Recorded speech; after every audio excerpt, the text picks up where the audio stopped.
Tadi kita sudah menyimak rombongan Presiden SBY sudah tiba di gedung DPR MPR, kemudian rombongan Pak Jokowi juga sudah tiba dan sejumlah tamu juga sudah mulai mendatangi gedung MPR DPR untuk mengikuti proses pelantikan yang rencananya akan dilakukan pada pukul 10 pagi hari ini, Elvira. Iya, kita juga tadi melihat gambaran bagaimana tamu undangan sudah tiba, tidak hanya mantan presiden dan wakil presiden diundang, sejumlah perwakilan dari negara sahabat, negara tetangga kita juga diundang. Dan kabarnya memang confirm datang, tapi kita melihat bagaimana gambaran situasi. Mungkin kita sambil bisa melihat bagaimana situasi di dalam gedung MPR. Sudah ada Ibu Megawati, kemudian dan Pak Habibie. Oke.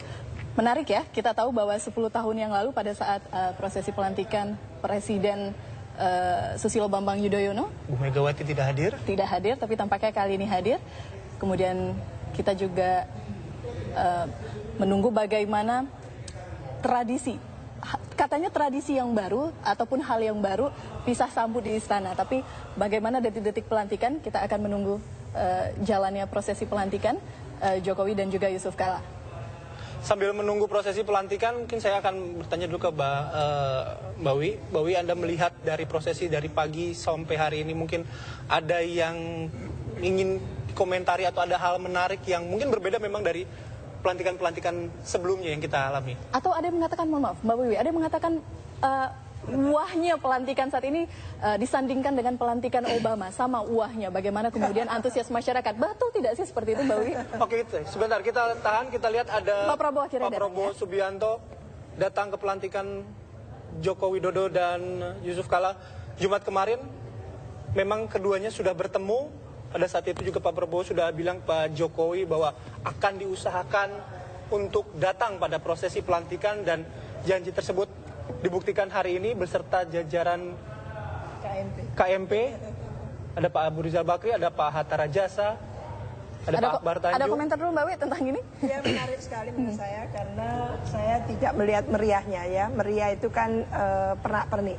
Tapi yang substantif ya, substansinya adalah ini satu langkah awal bagi Indonesia, di mana para elit-elit ya, penentu negara ini sudah mulai sadar untuk bagaimana membangun negeri ke depan.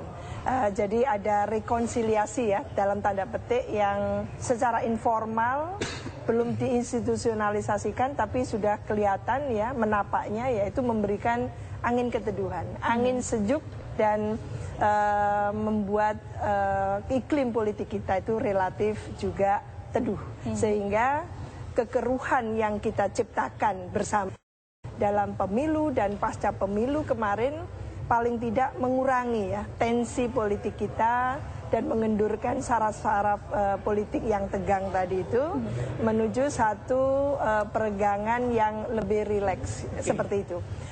Tapi ini semua bukan berarti bahwa kita tidak membolehkan adanya beda, gitu ya. Bukan berarti ada pelarangan terhadap satu argumen-argumen yang tidak sama. Bukan itu, ya.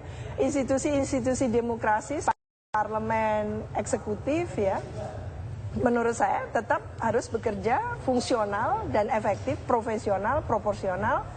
Dan itu tidak harus selalu gitu ya disubordinate hanya adanya asumsi-asumsi bahwa tidak boleh menjegal. Jadi asumsi-asumsi atau rumor-rumor politik yang berseliweran ternyata selama tidak ini terbukti. Tidak terbukti. Kita kembali terlebih dahulu ke gedung DPR MPR. Ini menjadi pemandangan menarik, menjadi perhatian ketika sosok Prabowo Subianto mendatangi ke dalam, kemudian mendapat stand applause dari para peserta sidang, juga menyalami satu persatu tamu undangan yang ada di sana.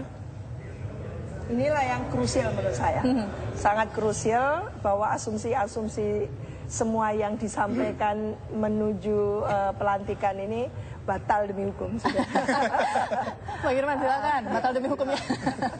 Saya kira betul ya, inilah yang sebulan terakhir ini seolah-olah dicitrakan, seolah muncul opini di ruang publik bahwa kekuatan penyeimbang ini adalah tirani dan lain sebagainya yang membahayakan republik ini. Nampaknya ini antitesanya, bahwa tidak, kekuatan penyeimbang itu ketika itu proses yang harus mereka dilakukan bersama-sama, maka kekuatan penyeimbang itu hadir di tengah-tengah mereka. Dan ini nampaknya dilakukan bukan hanya Pak Prabowo, Prabowo, tapi ada Abu Rizal, ada semua kartu-kartu joker di kekuatan penyeimbang itu ada di sini. Dan itu berarti bahwa memang kekuatan penyeimbang ini memang keniscayaan dan kebutuhan bagi proses bernegara kita. Tidak perlu takut dengan kekuatan penyeimbang, sebab itu adalah keharusan yang harus ada dalam proses bernegara kita. Dan lihatlah di hari pelantikan datang dengan sangat proaktif seperti itu. Dan ini ini harus bisa, walaupun saya sadar bahwa rakyat kekuatan Koalisi Merah Putih itu belum tentu langsung bisa menerimanya. Mereka mungkin sedang menata hatinya semua saat ini seperti itu. Tapi inilah realitas kenegaraan kita yang memang harus dilalui di sini. Dan ini dilakukan oleh kekuatan penyeimbang dan segala risiko taruhannya bagi mereka. Ada potret menarik juga ketika kita tahu Ibu Megawati yang juga hadir di sana tampaknya kompak kali ini. Jadi kekhawatiran yang bahwa akan dijegal kemudian tidak hadir tampaknya tidak terbukti. Apakah ini juga, sebelum kembali saya ke Anda dulu Bang Irman, apakah ini juga kemudian jernih payah dari para pimpinan MPR yang mau sowan datang mengantarkan undangan dan langsung undang, menurut Anda? Saya kira tidak terlalu signifikan di situ ya, tidak terlalu signifikan karena memang komitmen dari nampaknya di kekuatan penyeimbang itu bahwa ketika itu untuk konstitusi, untuk rakyat akan involve dia, akan terlibat di situ dan akan menjadi proaktif di situ. Jadi kalau memang ada asumsi untuk menjegal pelantikan presiden sebenarnya gampang. Dimulai dari proses penetapan KPU itu, maka tidak ada gugatan. Tidak perlu ada gugatan. Biarkan ketika Prabowo menyatakan menarik diri dari proses pemilihan presiden itu, biarkan ini mengambang secara politik. Tapi itu tidak dilakukan oleh mereka. Mereka menggugat di Mahkamah Konstitusi. Dan ketika ada putusan, maka tidak ada alasan lagi untuk menjegal itu. Sebab inilah putusan konstitusional di situ. Nah, langkah berikutnya adalah ketika masih mau dijegal lagi, maka di DKI Jakarta itu DPRD DKI akan hiruk pikuk di situ. Tapi nampaknya tenang-tenang saja.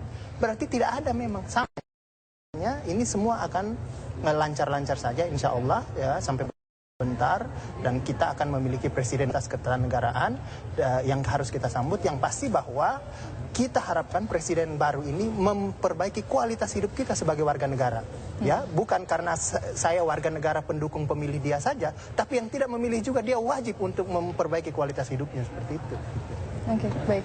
Mbak Wi, kita melihat bagaimana para elit Koalisi Merah Putih kemudian datang memastikan hadir untuk berada di dalam rangkaian acara prosesi pelantikan.